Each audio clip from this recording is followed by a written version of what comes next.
বন্ধুরা, তোমরা সবাই কেমন আছো? আজকে তোমাদের সাথে শেয়ার করব এমন একটা গল্প। আমাদের দুইটা বাচ্চা, একটা আমার নিজের ছেলে আর একটা ছাগলের বাচ্চা। ওরা কখনোই আমরা ছাগলের বাচ্চার মতন দেখি নাই।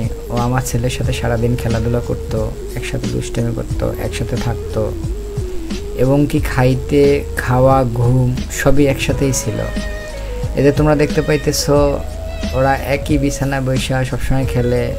ছাগলের বাচ্চারা ওই বিছানায় হাগামোতা করে, আমার ওয়াইফ ওইটা পরিষ্কার করে দেয়, বা আমার বাচ্চাও যদি হাগামোতা করে ওইটাও পরিষ্কার করে দেয়।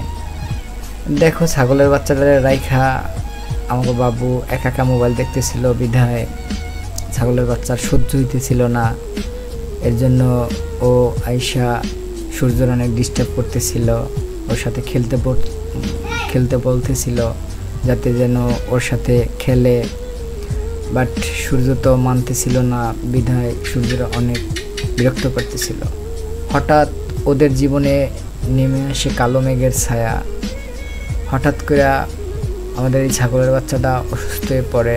আমরা অনেক সেবা যত্ন করি, ওষুধ, ডাক্তার এবং কি সিরিঞ্জে কইরা খাওয়াই দেওয়াও আমাদের কর্তব্য ছিল।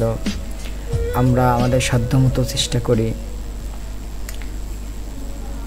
করতে করতে কোনোই কমতি ছিল না, কিন্তু উপরওয়ালা আমাদের এই চেষ্টা ব্যর্থ করে দেয়, ওদের দুজনকে আলাদা করে দেয়। ছাগলের বাচ্চাটা অবশেষে মারাই যায়। সূর্য এটা মেনে নিতে পারে না, অনেক কান্নাকাটি করে, অনেক ভেঙে পড়ে, খাওয়া দাওয়া বন্ধ করে দেয়। আমরা রাত্র তখন 1টার মতন বাজে, আমি আর আমার ভাই আমাদের তাল ভিটায় ছাগলের বাচ্চাটাকে সহি সালামত দাফন করি। ছাগলের বাচ্চা না, এটা আমার নিজের বাচ্চার মতনই ছিল। আমি অনেক আদর করতাম। আমি ওর মাকে নিজের বোনের মতন জানতাম।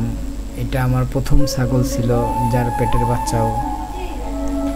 তো তোমরা দেখতে পাইতেছো আমরা ওই রাতে এই দাফন কইরা দেই।